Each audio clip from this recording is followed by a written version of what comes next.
Welcome, everyone, to the seminar Brazil After Bolsonaro, the Comeback of Lula da Silva. This is an event held by CLACS, the Center for Latin American and Caribbean Studies, based at the School of Advanced Study at the University of London. My name is Jamille Pinheiro Dias, and I'm the director of CLACS. We are organizing this event in collaboration with author and journalist Richard Bourne. This event, of course, emerges from the publication of the book Brazil After Bolsonaro, the Comeback of Lula da Silva, edited by Richard. And this is the first book published outside of Brazil about the country's 2022 election and the prospects for Lula's third term. The book features 15 chapters by experts on the challenges facing Lula's new administration in the realms of foreign affairs, the environment, racial equality, indigenous peoples, and more. Joining us today are the authors of some of the chapters that make up the book. Gladys, Mitchell-Walthour, Thomas Traumann, Ed Aman will join us in a minute too. Fiona Watson is here with us as well. I want to say bem-vindos, bem-vindas, welcome everyone. We are really grateful to Gabriel Bayarri, CLACS Fellow, who is joining us today as a discussant, and we'll be hearing from Richard, from all the speakers, and then open up for questions and comments at the end. But please do feel free to post comments and questions during the event as well in the chat. And we will try to pick up as many as possible during the Q&A at the end. I would now like to invite Richard Bourne to say a few words about the book and to introduce our guest speakers. So over to you, Richard, and thank you so much. Well, thank you, Jamille, and big thank you to the Centre as well. This is the real opportunity for all of us to put on the table what we have been working on over the last year. I'd like to begin by saying that I think, and also a big welcome to all those who've logged in around the world. I'd like to begin by saying a big thank you to our 15 contributors, some of whom are actually taking part. And I welcome Ed Aman, who has just come in as well. I think he's just touched down in Birmingham. So it's really nice to see you. Welcome, yeah, literally the last 2 minutes I've just got in. Thank you. Thank you. So what I'd like to do is to say why, in my view, the arrival of Lula da Silva, elected almost exactly a year ago, was a momentous thing for Brazil and actually a momentous thing for the world, and why, therefore, our book is timely and important. Then I'd like to say something about the purpose of the book, and then I'd like to say a word or two about each of the chapters that we have.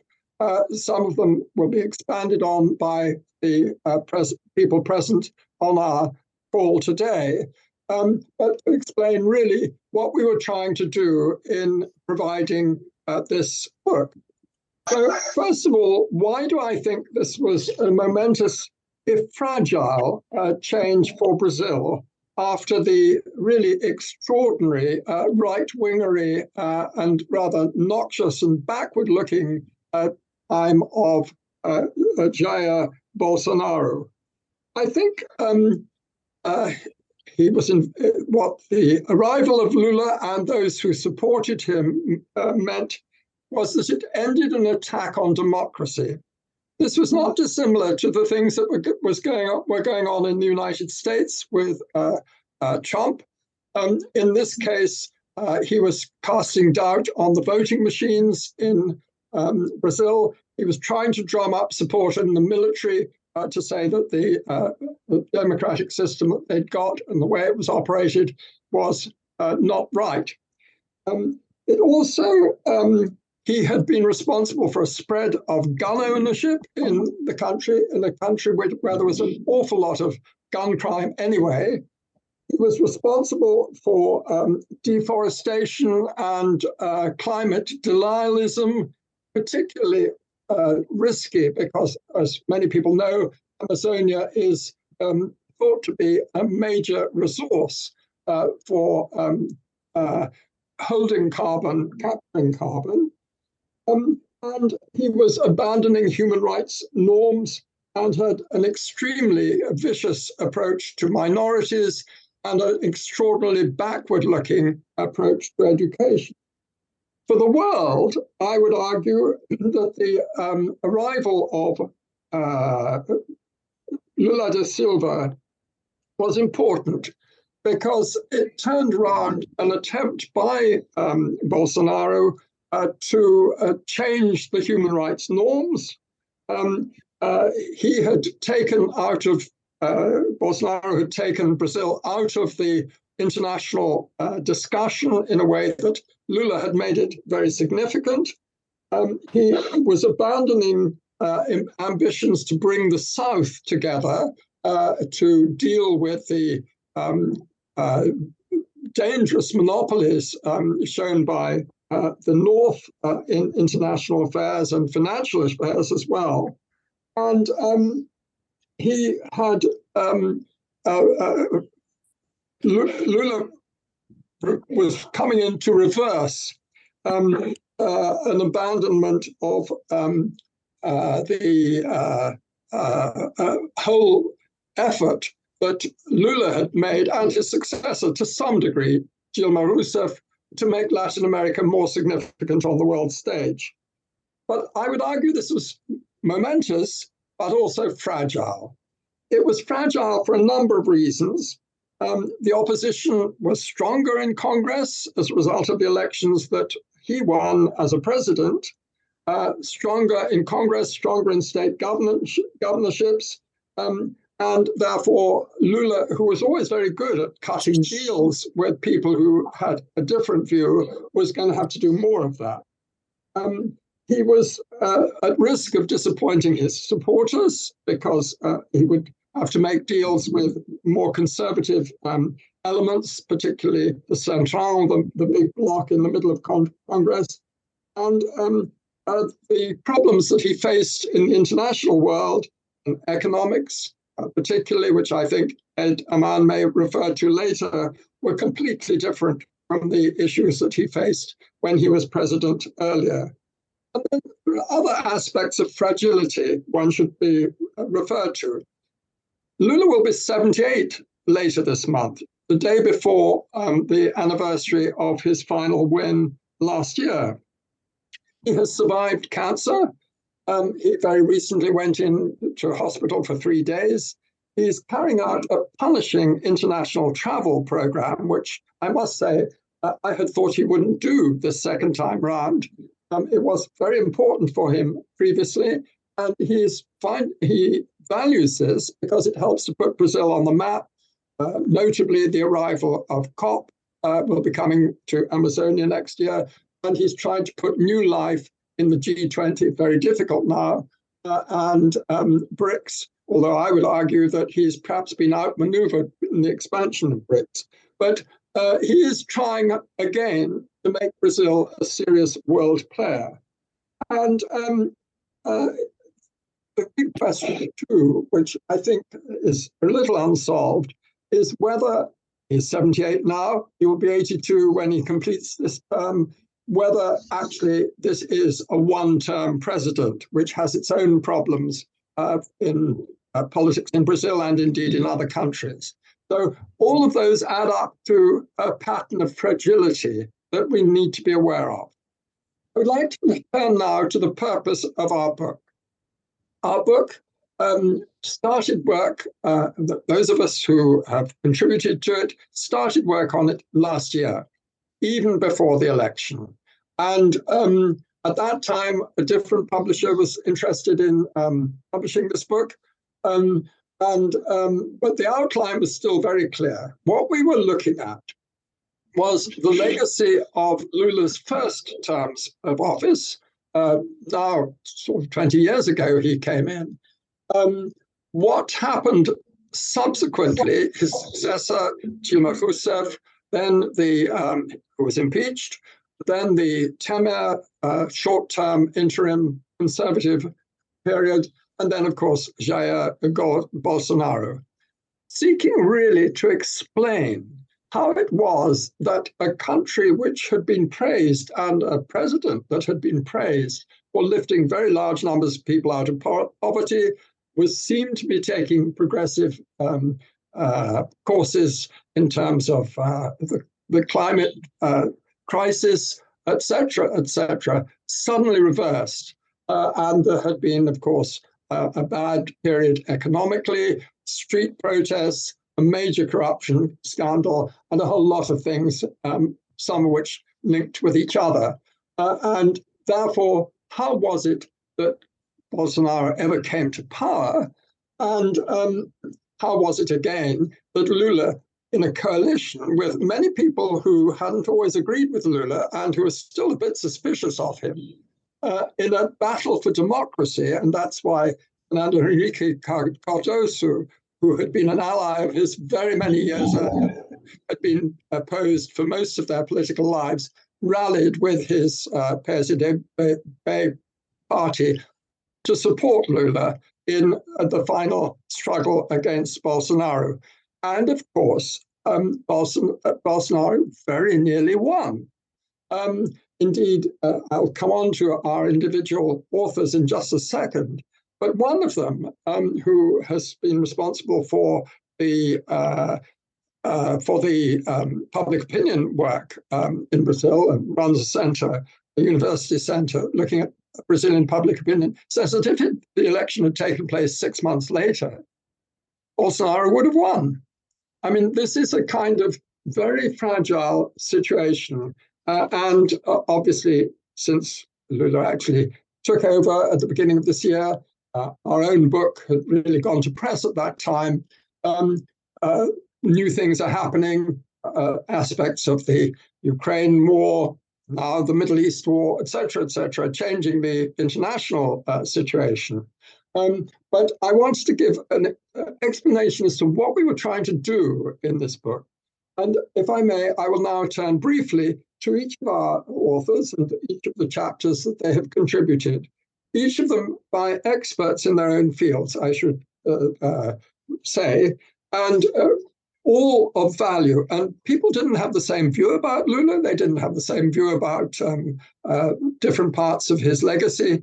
But I was concerned really to provide a rounded picture of what was, in my view, an extraordinary period in Brazilian history and of very significant impact on Latin America and actually the wider world. So a word or two about each of our chapters, if you'll forgive me. First of all, an account of Lula and his party, the PT, the Workers' Party, by Leslie Bethel, who's been studying this for many, many years, emeritus London University professor. He was, among his many posts earlier, he was the general editor of Latin American, the Cambridge Latin America History, and he was a director at the Institute of Latin American Studies some years before Jamille.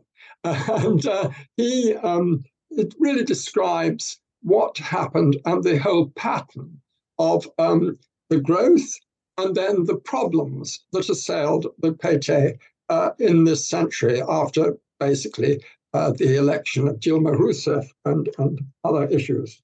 Then Thomas, he will be talking about his own chapter in a little bit, but he had been saying that this is a whole episode for the 4-year term for Lula is about a battle for vindication of his reputation, and also that the situation in Brazil is very different now from what it was when he was first elected. It's a calcified system with a lot of people still very devoted to Bolsonaro, and on the other side, obviously, supporters of the PT. I mentioned in passing our third chapter by Oswaldo Amaral, who was writing about the issues of public opinion and the way in which Bolsonaro tried to turn things around in his favor, didn't quite succeed, but with a bit more time might have done. And then a chapter by two colleagues at Federal University of Pernambuco, talking about the strengthening role since Brazil became a democracy in 1988 of the judiciary and of Congress, and that actually the role of president is weaker. You're having to make lots and lots of deals to get your legislation through, and that has become tougher as time has gone on. That is their argument, and I think it is an interesting one and helps to explain why in the present situation, Lula is having to work very hard to get his legislative program through Congress. I will leave to Ed his own comments about the state of the Brazilian economy and how that moved from Lula's first term to his re-election. But you'll see that basically it had been flatlining. This was not an economy after the kind of exciting early Lula years that was doing terribly well. Then a chapter really about social policies, poverty and hunger, and how really the Lula-Dilma period was progressive. Lots of people were being taken out of poverty. Hunger was reduced. Lula himself, as a small boy, had been very hungry. This was an issue resonating for him personally. But then it all started to go backwards under Bolsonaro.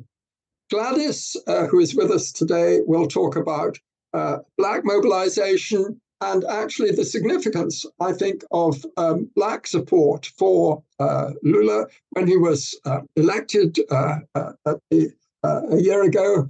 And also, I personally have read a number of commentators who have argued that there was some kind of underlying racism in southern Brazil, which led to some of the opposition to Lula being re-elected.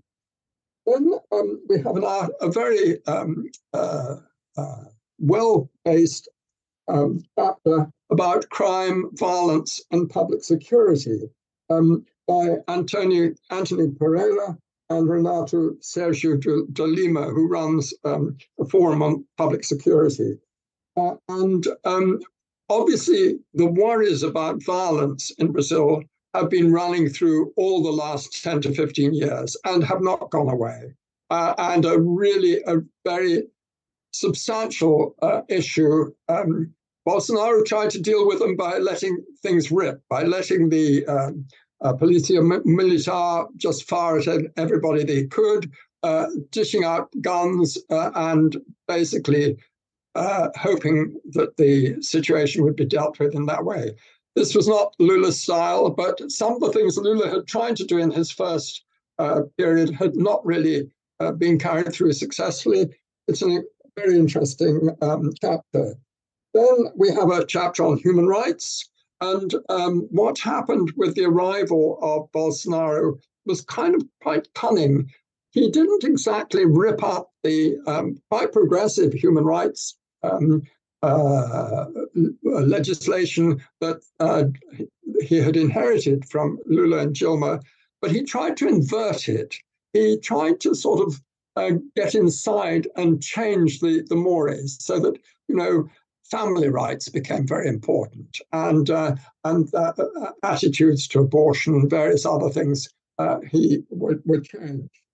Then Philip Fernside, a man I first had contact with in the 1970s, but who's a professor at the INPA, the Center in Amazonia, has written a chapter which actually ties in to some degree with the following one about indigenous peoples by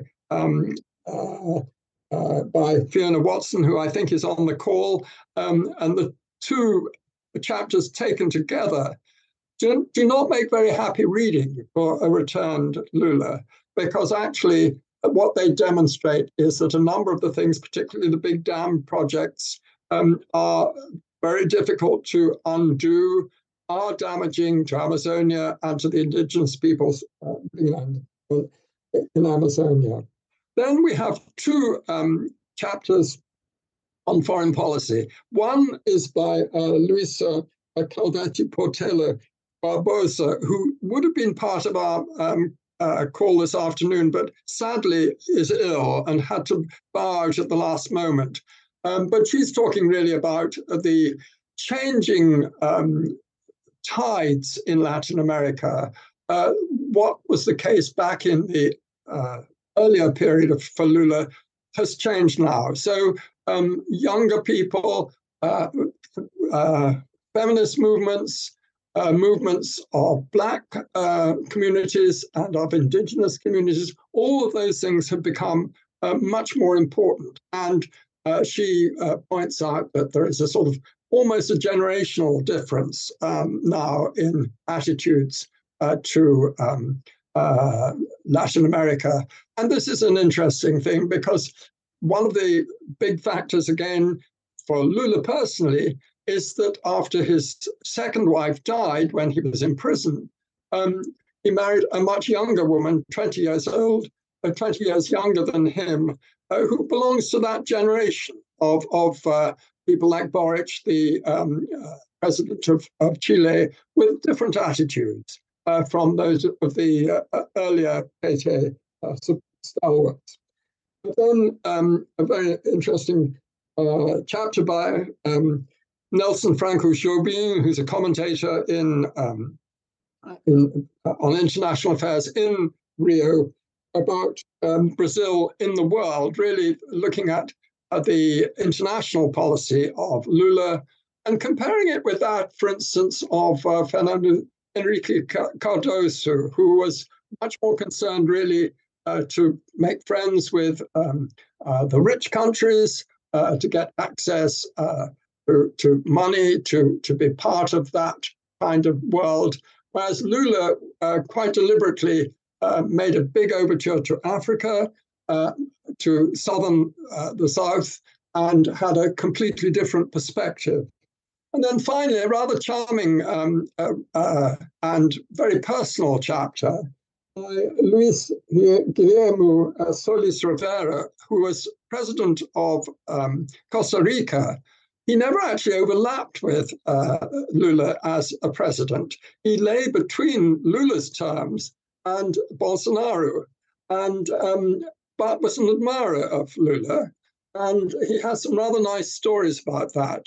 And it is actually, I thought, a nice way to end this particular book, because it is a reminder of the affection with which Lula is held by many Brazilians, ordinary Brazilians. He has an empathy with people, which is unusual in politicians anywhere in the world, but reflects his own particular background. So that gives you a picture of this book, which I hope those of you who have a chance to buy or read will enjoy.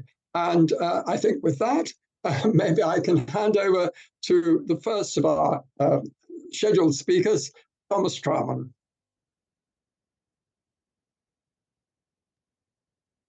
Well, thank you, Richard. Thank you, Jamille, for the invitation. Thank you, Gladys, Gabriel, Jonah. It's been a wonderful experience, and I thank you all for being here today. I was privileged to be invited to write about, let's say, a personal view on a profile of Lula. I, as a journalist, I have covered Lula and the PT since the early 90s, and have run during the campaign, his lost campaign in 94, 98, then his victorious campaign in 2002 and 2006. I joined the Dilma Rousseff government during 2011-2014. Was first a presidential spokesperson, in the last year as Minister of Communication. And the comeback of Lula is enormous, almost an epic story. And obviously, you all know about the story of how Lula really survived from Hungary, from his childhood in the Northeast, to become a metal worker in the São Paulo's in the 1970s, and then start his new party. I mean, all this, let's say, the 20th century story is already broadly known. But what happened to Lula in the last 10 years, it's really, it's amazing. As we all know, Lula left government in 2010 with over 70% of popularity in Brazil. As once Barack Obama said, he was the guy. I mean, he was one of the most popular men in Earth. And 1 year after, he was diagnosed with a cancer, a laryngeal cancer, went out of politics for over a year. That made enormous impact on Dilma's Rousseff government. Lula was obviously away from it, and the government was, let's say, held to its own. In the end of 2014, the beginning of 2015, it began the so-called Lava Jato operation, the car wash operation, the investigation about corruption in the state oil company Petrobras, that found enormous amount of corruption between Petrobras and many of its dealers, and many of the parties included the Partido dos Trabalhadores. At one point between 2017, Lula became one of the targets of the investigation, and at that moment it was quite clear that the Lava Jato was really working to get him. And a lot of people, including former President Rousseff, including one of his many friends, said, well, you should leave the country. There's no way you can survive on the situation in Brazil. And Lula just said, no, I'll stay. I won't run away. It was quite clear. 1 year after, he was condemned and couldn't run again against president in 2018 against Bolsonaro. As you all know, the judge that was presiding these judgments became then the justice minister of Bolsonaro once Bolsonaro was elected. Lula was condemned for over 20 years for corruption, but in 2019, the end of 2019 and the end of the first year of Bolsonaro, he was released. And this is very important to understand that, contrary to most of what the Petistas imagined, when Lula left jail, he wasn't Lula anymore. I mean, people were, the politics in Brazil were just running away. He was, let's say, the past. The left, even old allies from the left were already running and thinking on other candidates for 2022. Lula was, let's say, as we call in Brazil, a big picture in the wall. Things were just moving on. He was old times. But then came Bolsonaro. And I feel it's extremely important to understand Lula's profile as an opposite to Bolsonaro. Because Bolsonaro, in the same way as Lula, Bolsonaro also has popular roots. Bolsonaro's, you can only understand Bolsonaro that if you understand that he also represents a certain type of Brazil, a certain type of low middle class from the interior of Brazil, extremely conservative, extremely pro-military, extremely that things that's linked to agribusiness, linked to military, linked to the ideas that if you have a weapon in your hand, you can solve anything of public security, linked to the question of the so-called the new Pentecostal churches in Brazil. I mean, he comes from this. He and all extremely moralist with enormous and very competent use of social media. Bolsonaro became, at that moment, right before at this moment in 2020, between when we started the pandemic of COVID, and the way he disastrous way he dealt with the pandemic, he was a danger. And Lula was one person that all the Brazilian establishment, even the old Brazilian establishment, condemned him once, but also all the left side, the only one who can beat Bolsonaro. They all had to go back and to bring Lula back to beat Bolsonaro, because it was so clear that the power of the government in Brazil is so huge. And during the campaign, we saw the amount of the use of the machinery, of the federal machinery for the government, that Lula was the only man who could bring back, for all the reminders that people had from his two first terms, the only one who could face and beat Bolsonaro. So this comeback of Lula, it's an epic as its own.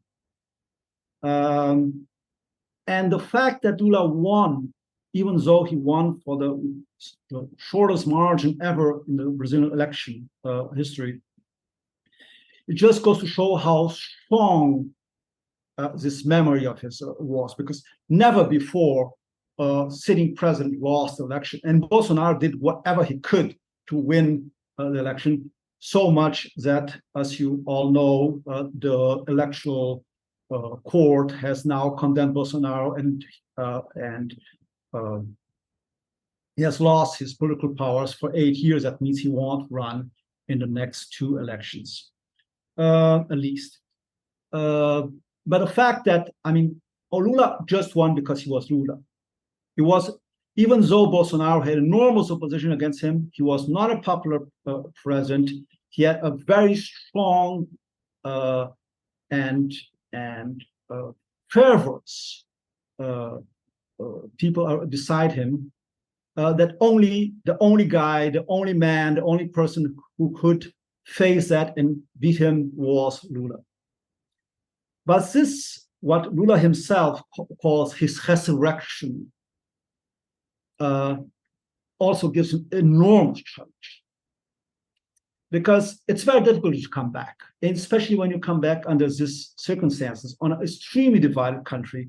And obviously, it's very easy to use the US as our comparison, because, well, obviously, Bolsonaro has prides himself of being called Trump of the tropics. And what we saw in DC in January 6th is so similar to what we saw in Brazil in January 8th. And most of the propagandas of Bolsonaro are almost a Portuguese version of what of people are seeing in the QA now and all the other points of Bolsonaro. So the opposition that Lula faces is so strong that it's so much more difficult for Lula to come as his third term after 2 victorious mandates he has. And also because this is a different Lula. I mean, he stayed 580 days in prison. Nobody is the same. You don't come and get out the same person after 580 days in prison. You don't get this. You are not the same one after you are being prosecuted and condemned by justice, and feel yourself as a victim of a very unjust system. So it's a different Lula, and that's I think that was the main point I tried to figure on my chapter. Thinking a little bit in this first 10 months, most of this, the way the Lula is trying to put himself again, I think comes to show. First, his very, as Richard put it, and his effort on putting Brazil back again the world stage, going from he went for over 40 countries in 30 countries in this first 7 months. Tried to be a mediator on the Ukraine war, failure. Brought back Brazil as a stage point on the environmental points, put down all the rates on the deforestation in Amazon. And I think Ed will put it much better, but it's facing an extremely fiscal crisis with very original ways against Congress and against some of the untrustful ideas of the markets, but basically trying to put him back again in stage. So, I mean, at the same time that Lula is bringing back Brazil, he's also bringing Lula again.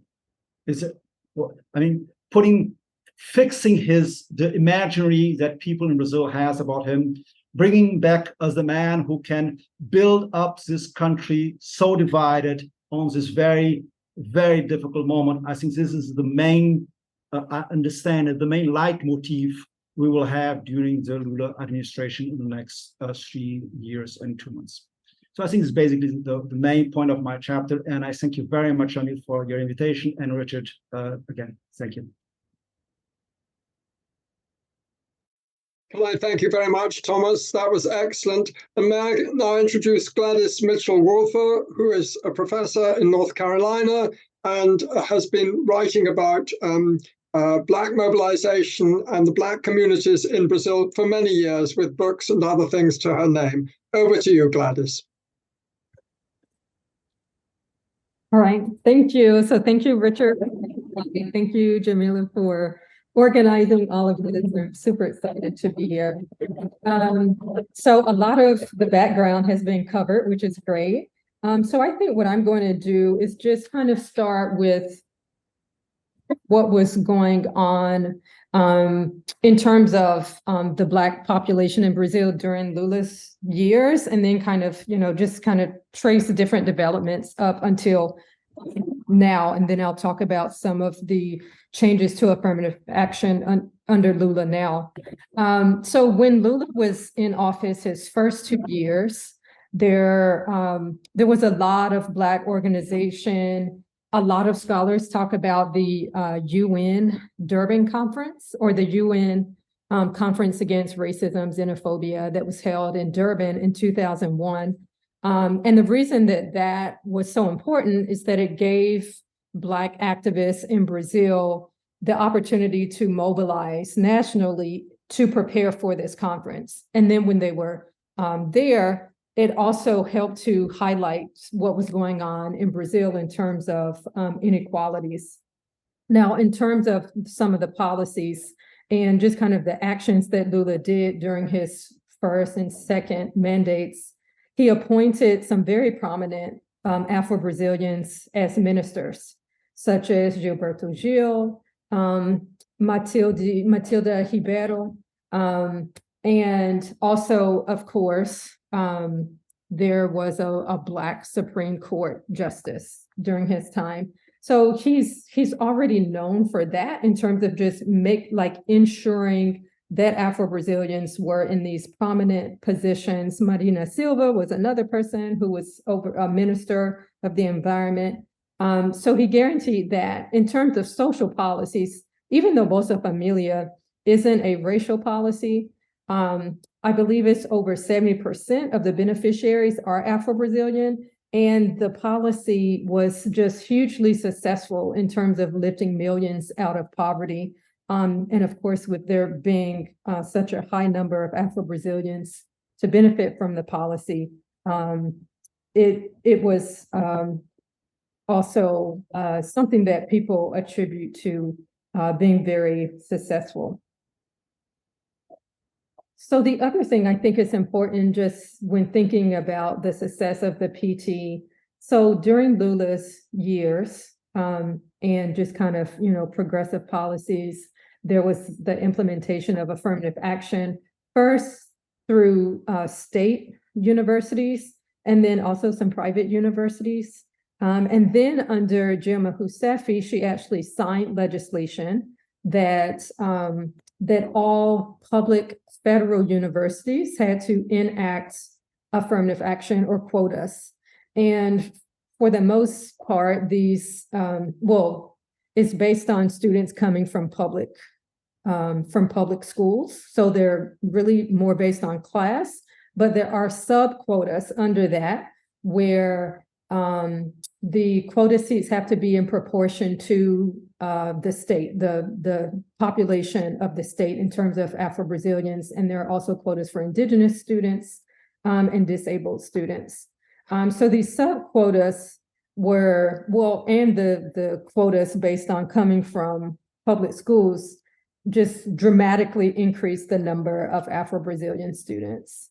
And so in terms of changing kind of Black identification and then also changing racial politics, affirmative action has played a role in that because you have more students just becoming more aware of racial discourse, but also having experiences of discrimination at the university.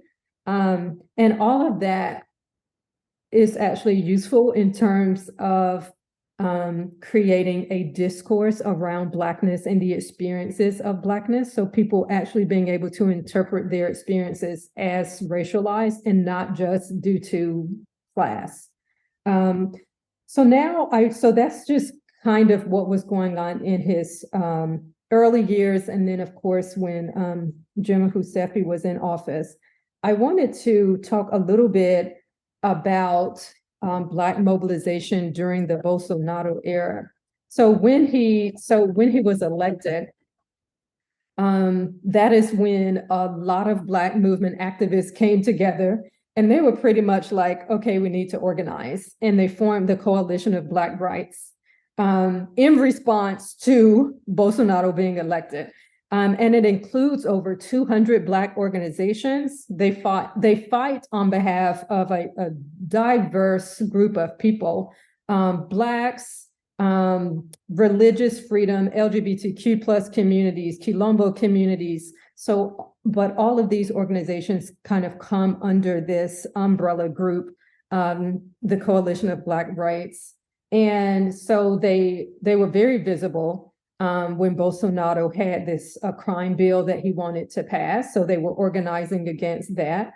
Also, when Bolsonaro didn't take the COVID-19 pandemic seriously, they also organized, and they were part of this campaign called A Gente Tem Fome, We Are Hungry, where they raised money, they raised the money and then bought food and went out to local communities to give people food. And then, of course, later on, there were some emergency funds that Bolsonaro passed, but this was like something that they were organized or that they were involved in. Another thing that is important about this coalition is in 2022, they highlighted progressive politicians. So they had a huge conference where they brought in all of these progressive candidates, and the candidates were able to speak, share their platforms, and then it was made available on YouTube. So, and then the other thing I have here is when a number of members actually went to Brasilia with the goal of calling on Bolsonaro's impeachment because of the way he handled the pandemic. So now I'm going to kind of skip to the very recent election of Lula. And as we were, sending in our chapters, things were changing very quickly. So there are some other updates that I have that I will talk about that hadn't happened, like once I had already sent in my chapter. So part of this coalition, and the great thing about social media is that you can just see what is going on in Brazil during the elections, which is just always exciting. So there were various members and groups from the Coalition of Black Rights supporting Lula. They had it all over social media, Instagram, Facebook, you name it, Twitter, whatever platform. Afro-Brazilian activists and groups were very much behind Lula.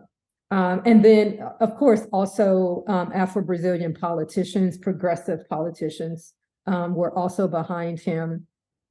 Again, what Lula did at the outset was that he appointed some very prominent Afro-Brazilians to at the federal level. So, for example, he appointed Aniele Franco as Minister of Racial Equality, who, of course, is the sister of Marielle Franco.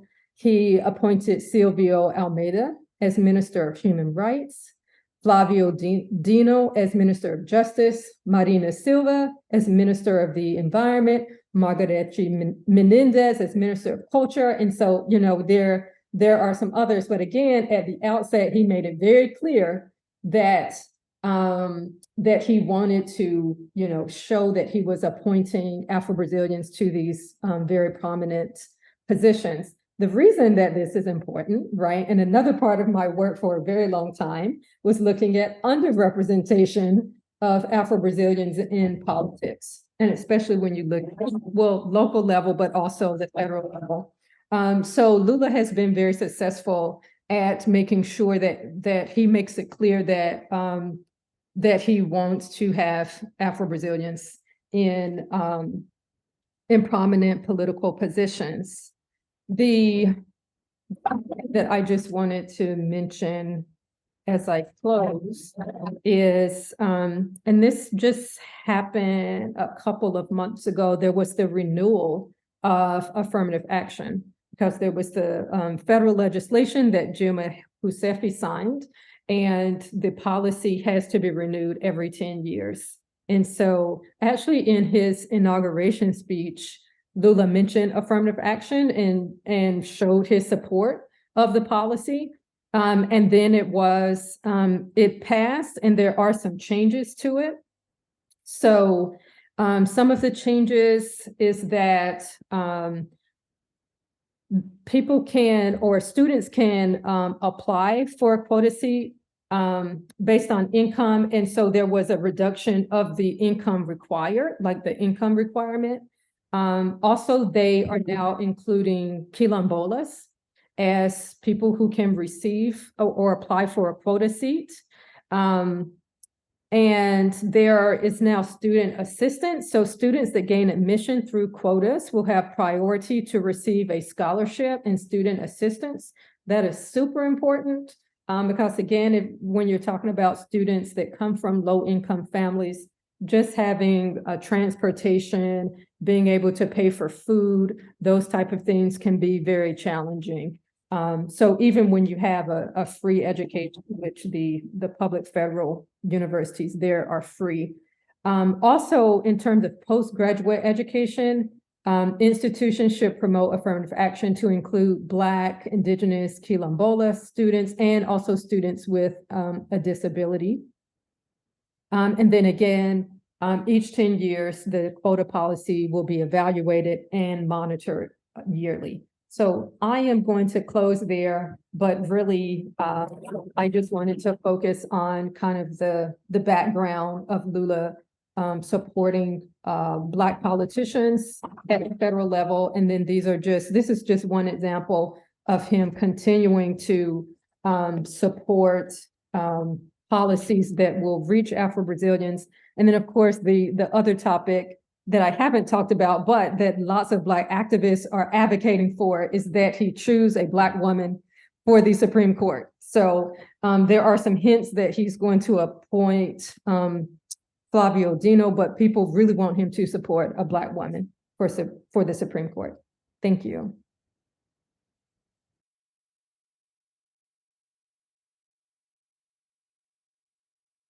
Thank you very much indeed, Gladys. And now it's over to Ed, who said he might be able to make a short contribution. I'm conscious a little bit of our time going on, and I want Gabriel, our discussant, to have a chance to put some, no doubt, extremely sharp questions to all of us. And Gabriel, I should say, is an expert on populism in Latin America. Now, I regret to say, not only fashionable with Bolsonaro, but also the leading candidate in Argentina as well. So, Ed, over to you. Thanks, Richard. Yes, I mean, Lula has a very, very difficult economic legacy beginning his third term. During his first two terms, as you alluded to earlier, Brazil's economic performance has been quite impressive, quite successful, relatively high rates of growth, low inflation and falling poverty, thanks partly to the Bolsa Familia, which has just been mentioned in the previous presentation. And Brazil became actually a point of emulation for other countries in the global south, seeking to combine economic dynamism with social progress. And the model came to be emulated in various forms with varying degrees of success, notably in some parts of sub-Saharan Africa. So that's quite an interesting aspect of things. But then, of course, in Brazil, things started to go badly wrong after about 2011 and 2012. Growth started to flatline. There was some spike in inflation, unemployment increased, and there were problems with certain investors getting cold feet and pulling funds out.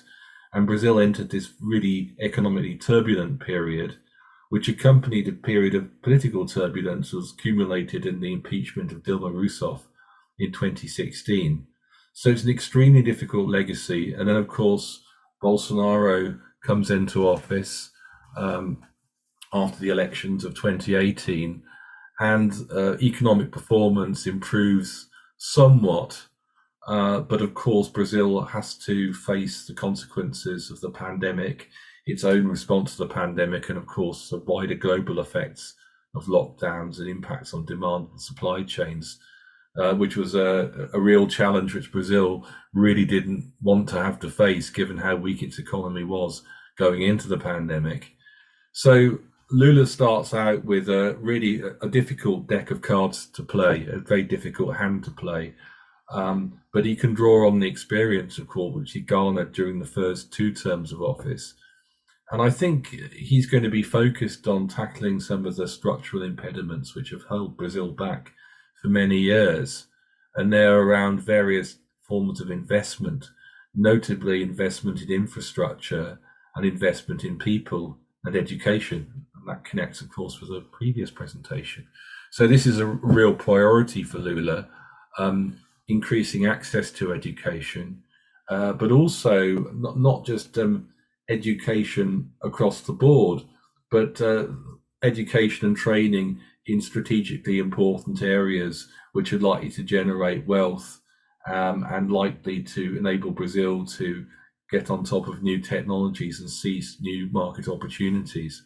Now, a big aspect of that was the Science Without Borders program, which was followed under Dilma Rousseff. But then that program came to an end, and there are indications that Lula wants to pick up on some of that agenda as well. So I think that's really important for Brazil. So investment in education, infrastructure, training, incredibly important. But the other aspect of course, of all of this is trying to combine whatever economic growth is realized with a model of production which is environmentally sustainable.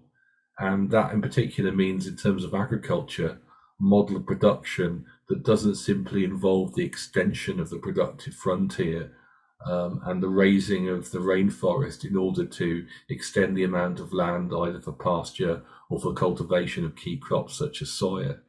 And that's going to be a rather different model than the one that Brazil's pursued quite successfully from an output and export perspective in the past.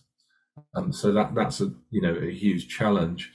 One early success of the new Lula administration, the third Lula administration, has been the adoption of a new fiscal framework.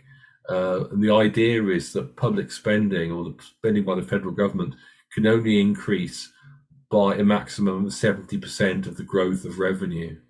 And the idea of this is to avoid Brazil plunging into future fiscal crises of the kind which it's faced up to in the past, or had to confront in the past. And this has been generally quite well received by the international financial community, relatively well received as far as I can determine by the International Monetary Fund. And it's provided some reassurance that the government has some sort of macroeconomic lodestar which it's following, and which is likely to be able to realize stability at the same time as producing growth, and of course keeping inflation under control. And that's another aspect of things, of course. that Brazil, like many other countries around the world, did see a spike in inflation following the end of lockdowns and the return to normality. But it's more or less succeeded in bringing inflation under control and well into single digits, which is really a huge achievement when you think about Brazil's historical legacy of being a center of high and even hyperinflation. And again, I think, Lula has a reasonably good macroeconomic track record in delivering some economic and social progress with a modicum of macroeconomic stability. And the hope has to be that he can repeat that trick in what is objectively a more difficult domestic environment, but also a more difficult international environment. We've seen, for example, a lot of volatility in commodity prices, partly resulting from the Ukraine invasion, but other factors as well having a role to play there. And Brazil, as a major commodity exporter, has to navigate this volatility in global markets, while at the same time, I think, ideally looking to diversify the basis of the Brazilian economy so that it's less exposed to these sorts of global commodity price shifts.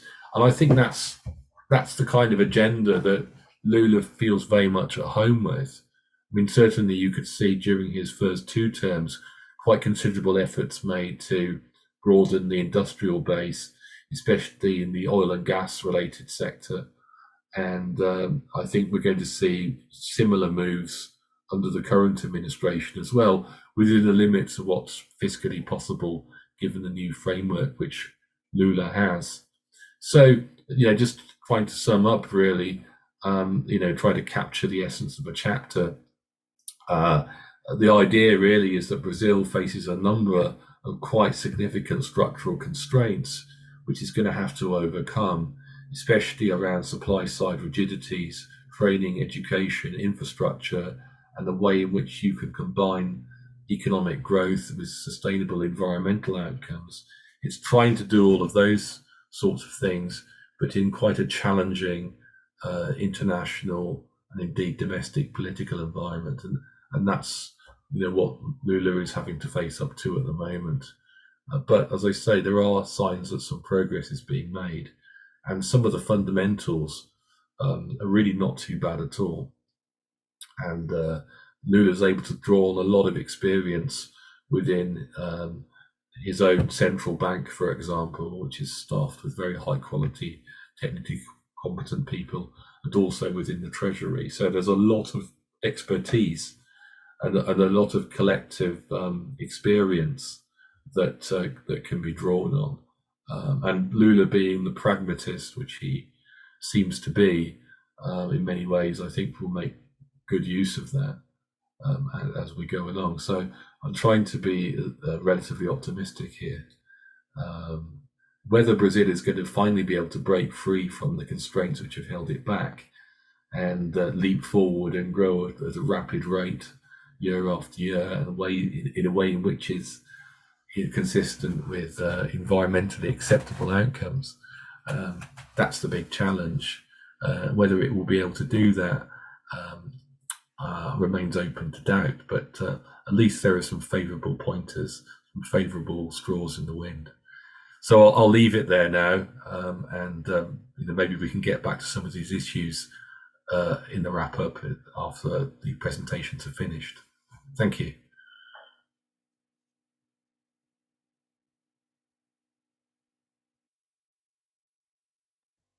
Thank you very much indeed, Ed. And again, we appreciate you coming in at short notice to take part in this discussion. I think we now move to Gabriel, who is a fellow at the Center for Latin American and Caribbean Studies, to pick us all to pieces.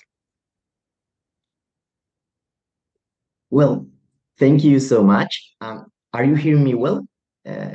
You can listen me well, right? Great. So thank you so much to all of you and the great organization. I have like different questions. I was here taking notes. So let me just to confirm, it's better to ask all questions and comments together, do you think, or? Play it as you would like, Yeah. Gabriel, whatever you think is wisest. Perfect. Yeah. So I will. Yeah. Let me start with my notes. So yeah, I believe that part of this book's success, as you were explaining before, is the articulation of different key issues from the context of public security to the struggle of indigenous peoples of the Amazonia, through the two key figures that function as the central axis, that are Lula and Bolsonaro. So these figures naturally appear in the book as two complementary figures to understand a tremendously polarized society, as well as the origins of this polarization. So I would like to make a brief comment and ask each of the participants a question in relation to their work. So to Professor Richard Bourne, thank you so much for the great contextualization and about the book. I think that this book is monumental. It's a multifaceted overview of how Bolsonaro was sociologically grounded.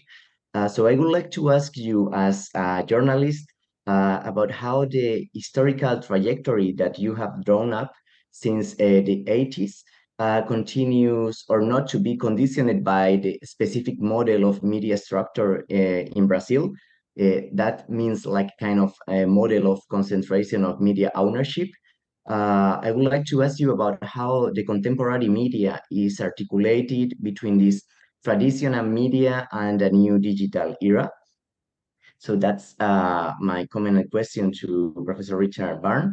To Professor Thomas Traumann. In your work, you state that Lula's victory is due more to Bolsonaro's failures than to Lula's successes. So I would like to explore these failures in more detail. At what point do you think Bolsonaro, as a representative of the powers of capital, you were now actually speaking about his links with sectors such as the agro industry, begins to lose this support? And how do you think the loss of support from strategic sectors has organically affected the phenomenon of Bolsonarismo, right? Just a second. Yeah, you are hearing me well, right? Yeah, just to confirm. Yeah. To Professor Gladys, in your work, you talk about the new consensus that has been established in the face of affirmative policies. Specifically, you were speaking about quota policies in the work and explaining how they were controversial for a long time and it has changed. So I would like to ask you more about this case, going deeper into a debate. Do you think that Bolsonarismo, with its explicit racism, may have broken this perception of a false racial harmony that historically characterized Brazil? Let me explain. As we know, the deep colonial roots in Brazil did not run through a narrative of open apartheid, as happened in the case of South Africa or the US. So we could see this representation also of this harmonious, tropical, and colorful Brazil during the Vargas period through the parrots, the carioca from Walt Disney, Sambista, Malandro, showing Donald the Duck, the city of Rio de Janeiro, or Carmen Miranda dancing with fruits in her head. So this idea of this harmonious Brazil, do you think that Bolsonarist rhetoric may have paradoxically contribute to the Black movement in Brazil to be organized in a way that breaks with the idea of false racial harmony? Sorry, because it was like a long comment. I think that it was fascinating, your chapter, so it would be great also to have this idea. And my last comment and question to Professor Edmund Amang. Thank you so much for your presentation. Many people talk about Lula's pro-development government in material terms. So I would like to ask you if in this rhetoric of building new middle classes of consumers, changes in the productive model can also be limited. That is to say, how much does this rhetoric of a new middle class affect transformations in the productive model? So yeah, I think that I can stop here. Thank you very much to all of you, and I really would love to know your answers and comments. Thank you. Gabriel, may I start by thanking you very much indeed for raising these queries. I should first of all say that I am not a professor. I've had fellowships down the years, but never a chair. So I defer to people like Gladys and Professor Aman, who have proper chairs and are proper professors. But what I would like to say in response to your query about the role of media in Brazil, that is incredibly important. And certainly in the earlier phases of Lula and the PT, there was a great deal of hostility in the media to the rise of the PT, Lula's party, and a lot of hostility to Lula himself. And the media in Brazil, the kind of conventional media, is still pretty concentrated. I mean, we all know about the Globo kind of grip, but it is a fairly major issue, and that has also fired up the PT to some degree, because you know what you're up against. You're up against the media, and this is an issue in other countries as well. But as Thomas recalled, social media is incredibly important in Brazil. I'm not a big man on social media. I don't know everything that's going on at all. But I am aware that, as with other right-wing populists, the Bolsonaro machine was very clever at using social media. And I think his sons were pretty active in this as well. And this does kind of steer a debate in a way that is injudicious, disinformational, and altogether sometimes a risk to democracy. Clearly, that underpinned the so-called Beach Party, the attempt on the three powers in Brasilia at the beginning of this year by supporters of Bolsonaro. That was all, I think, generated on the social media platforms. So I think you're right to point to that.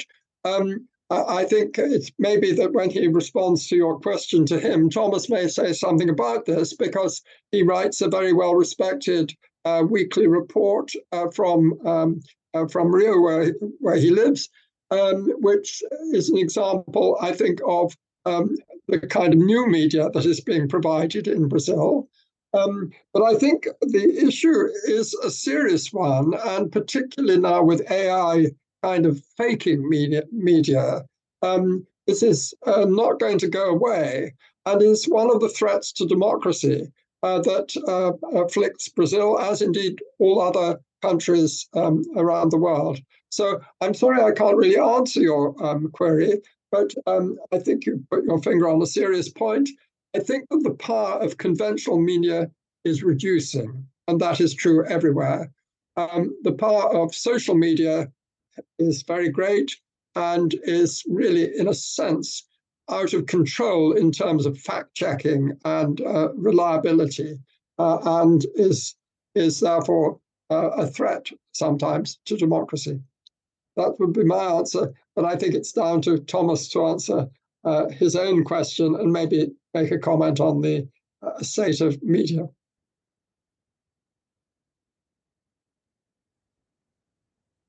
Well, thank you very much, Gabriel.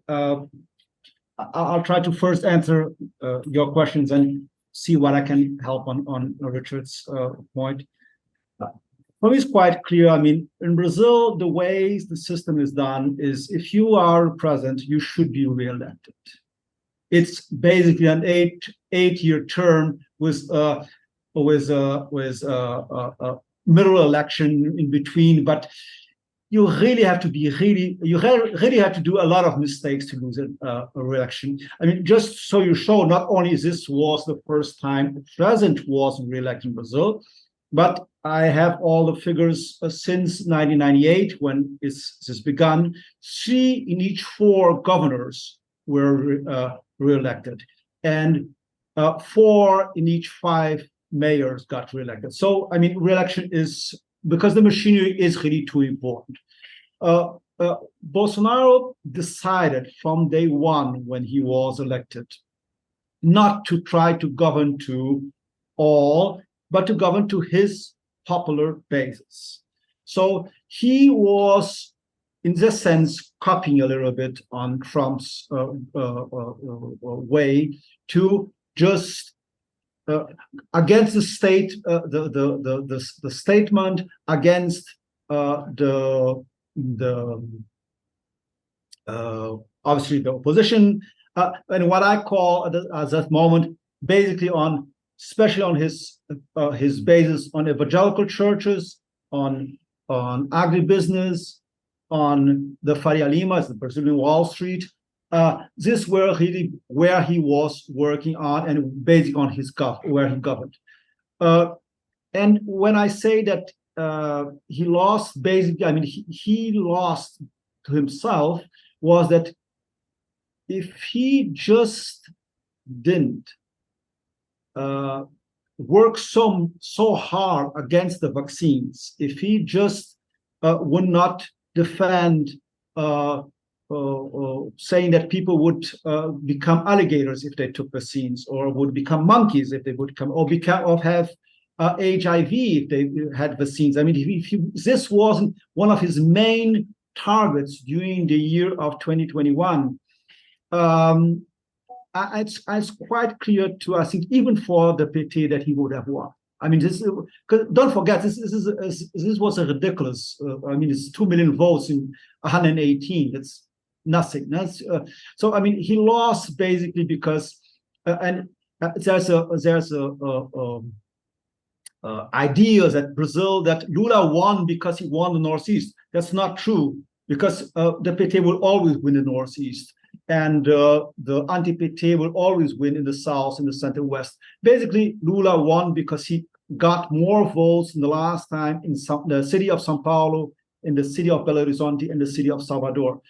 It was cities that voted basically because women and Black women who were suffering from Bolsonaro's views on, especially on vaccines, and especially on the unemployment rates in the big cities. So for me, it's quite clear on this point.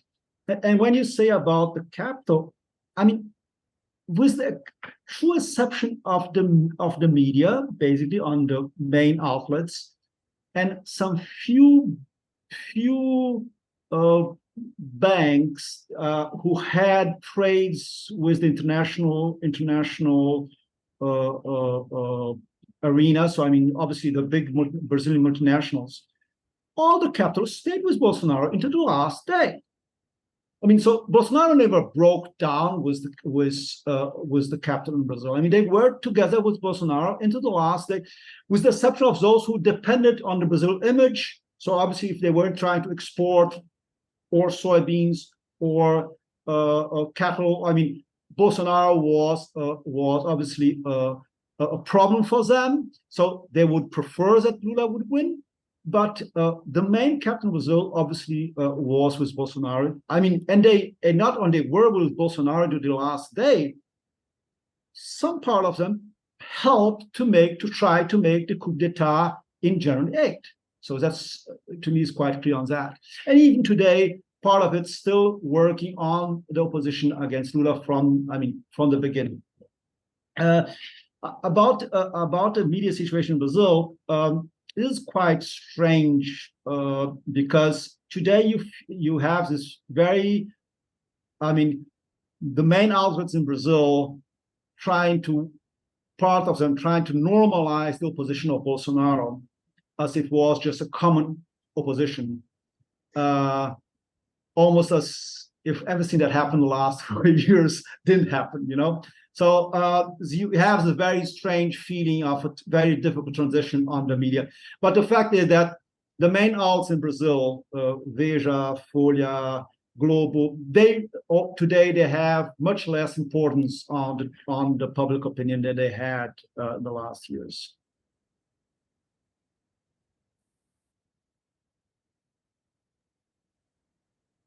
Thank you. Thank you very much, Thomas. I think over to Gladys now. Okay, so I'm going to kind of combine what you all were talking about with my discussion on education. So I would say, just in terms of, I wouldn't say that Bolsonaro helped to break the myth of racial democracy. I think that was already happening for some of the reasons that we have already talked about. So one being affirmative action, for example. There was already a huge increase in Afro-Brazilian students going to university. I think it was I don't have it with me, either 2019 or 2020. People started reporting that public universities were over half Afro-Brazilian. I think right now is maybe 48%, something like that. That's huge. Where in 1995, it was like 2% or something. So, and again, it's not just about having people at the university, but it's the experience and how that changes the way people think, the type of discourses that they, come into contact with. So I think, and also, one of the things that I was reminded of was a couple weeks ago, when a Black Brazilian professor was talking about just Black students at the university. She was saying that it's not just, they don't come as individuals, they come as communities, right? So they bring that information back, whatever they're learning, their experiences, back to their communities, but also they are bringing a lot with them, right? So when they start, thinking in a different way and changing, that also has an impact on the communities from which they come. And then the other part of this, which is kind of similar, is the role of social media. Social media is huge. So I talk a little bit about this in my chapter about how you had Black Brazilian influencers who were part of the Ele Now campaign, right, for the most recent, the 2022 election. And then people just actually kind of serving. I have another article where some of these influencers kind of serve as teachers. And many of them have a university degree, and they will say, so some were explicit, do not vote for Bolsonaro. Others were well, you should take a look at their platform. So they would list links. But then, of course, when they were talking about, the things that Bolsonaro said against Afro-Brazilians or Quilombola communities, it was very clear that they were voting for Lula. But again, some of these have huge platforms. Gabriela de Oliveira, I think she has maybe over 600,000 followers or something. So again, a platform like that, of course, is going to reach other university educated people, but it's also just the way makes it very accessible. And I think that also is some of the myth of racial democracy. And then Bolsonaro, just, with his ridiculous statements, he made it easier. And then, of course, at the same, time, there was the case of George Floyd, and then people across the world talking about that. And then the other thing that was important about that in terms of what's going on in Brazil, Black Brazilian activists would say, oh, we have a George Floyd every 23 seconds, right? So they were able, again, to use social media to say, yes, it's a problem in the US, but it's even more of a problem in Brazil. And again, the way they talked about it wasn't just oh, yeah, this was a person from a low-income community. They talked about it as a racial problem, as genocide actually is the word that people use, genocide against Black people. is how Black Brazilians talk about it. So those are some of the reasons I would talk about, like, how the racial democracy myth has been challenged. It's not just Bolsonaro. It was, what was happening before. And then it was just able to, people were able to challenge it even more just because he was so extreme. Thank you very much indeed, Gladys. And now over to Ed, if you'd be kind enough. Yes, and I'll be quite brief. It's a very interesting question posed by Gabriel. The rhetoric around the creation of a so-called new Brazilian middle class, does that require a change in the productive model? Well, the interesting thing was that during the first two Lula terms, we did see a growing number of people forming part of this new middle class, Classe C, effectively, in the classifications. And it didn't necessarily mean a massive change in how Brazil functioned as an economy, but it had a lot to do with the fact that inflation was falling, job opportunities were increasing, and yes, the scope of the social safety net was also rising. So there was quite an impressive period of upward social mobility during that time.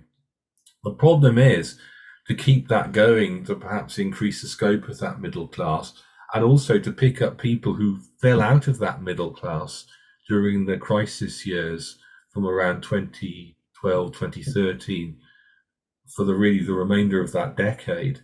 That's going to require a resumption in economic growth and an acceleration in job opportunities, alongside more structural changes like improved access to labour markets, or yes, going back to the earlier discussion, increasing access to skills, education and training, so that when people do get into the labour market, they do so from a more advantageous perspective.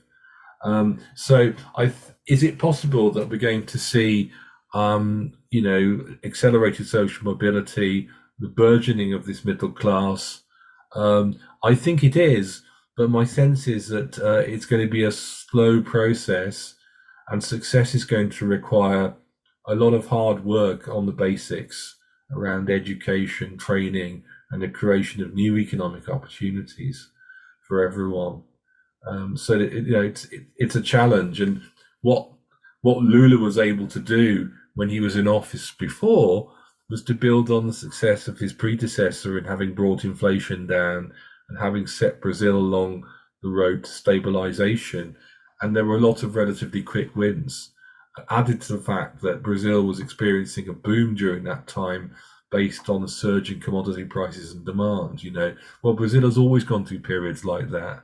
I think the difference that time round was that more people benefited, or the fruits were more widely distributed of that boom, which clearly was progress. But now there's a need to get Brazil moving again without that obvious sort of advantageous international backdrop or even domestic conjuncture, which there was before. So it's a much more difficult task for Lula this time round.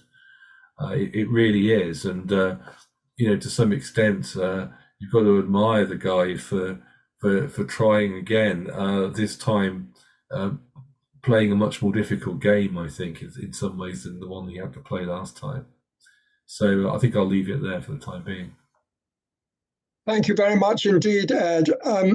We are now coming towards the end of our time, and I wondered whether, with Jamille's permission, we might invite somebody who I see is on the call and is an author, Fiona Watson, who has been writing and working with Indigenous people in Brazil for more than 30 years, and her own chapter did rather interestingly coincide with that of Professor Fernside.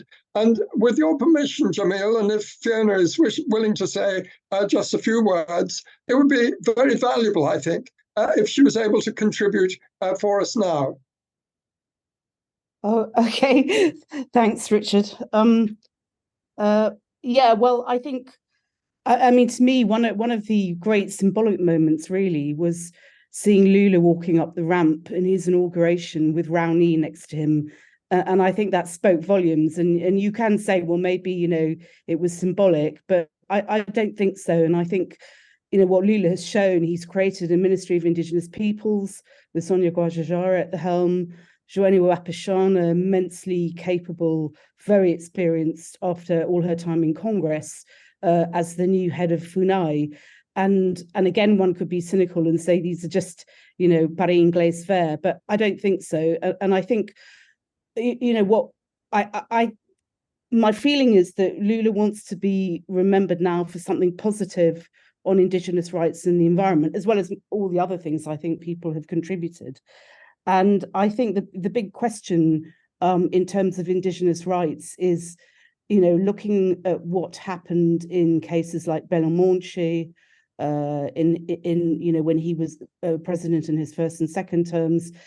There is still a lingering feeling from certainly the Indigenous peoples that I'm talking with and working with. There's still this sense of like not trust, almost means thinking, are we going to be sort of sacrificed again in terms of what some people would say is national development or whatever?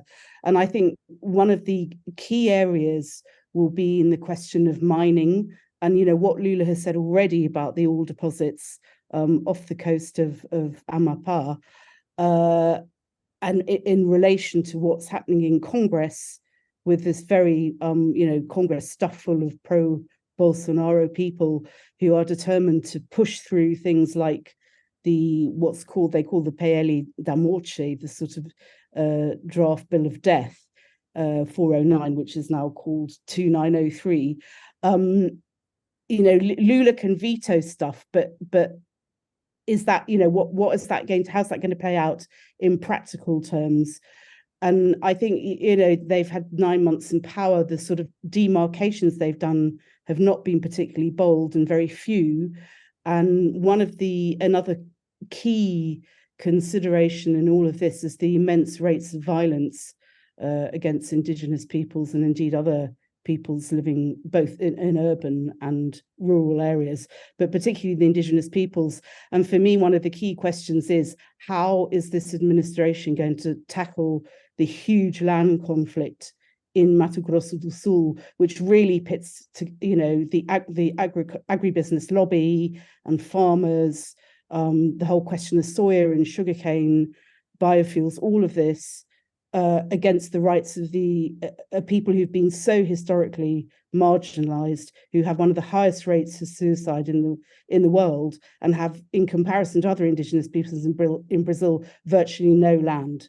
I mean, it's when you go and visit the Guarani, you know, people on the side of the road under tarpaulins who are starving, whose kids have got malnutrition.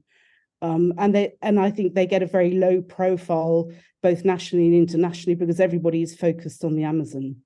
You know, of course, the Amazon is fundamental. It's very important. So I think that will be interesting to see what happens there. And I think sort of finishing off on a positive note, I think the Indigenous movement in a way came of age under Bolsonaro. So I think it was having that appalling, you know, right-wing sort of mentality, dictatorship, whatever you want to call it. It really meant the Indigenous movement coalesced. So organizations, very disparate organizations, tiny organizations from all sorts of areas of Brazil, the Amazon, right down to the south, really came together. And I think you could see this in all these massive demonstrations in Brazil. They were brilliant at getting into the international media, and the sort of lobbying that the Indigenous movement did under the Bolsonaro era, going to Washington, going to the EU, really putting forward their case, talking about the problems, the agribusiness industry, the mining, getting the Amazon onto the agenda. And it's great to see that Lula wants to have the next COP in the Amazon. So I think that, for me, is a very positive thing. I think the Indigenous movement has really achieved an immense amount under Bolsonaro, and they will have to do the same under the current government. However much Lula personally, I think, it is supportive of the Indigenous peoples, of course, he's up against this very anti-Indigenous Congress. Thank you very much indeed, Fiona. I think this brings us to the end of our very valuable online launch. can I thank all our speakers, please, starting off, obviously, with Thomas, Gladys, Ed, you too, Fiona, thank you very much, and Gabriel as our discussant, and a special thank you to you, Jamille, for hosting this event this afternoon. It's been very, very rich, and I hope those who've been able to register and log in will have had a valuable and enjoyable afternoon. Thank you very much indeed. Thank you so much, Richard. Many thanks to all the speakers. It's been fantastic to listen to you all. And thank you for everyone who was able to join today.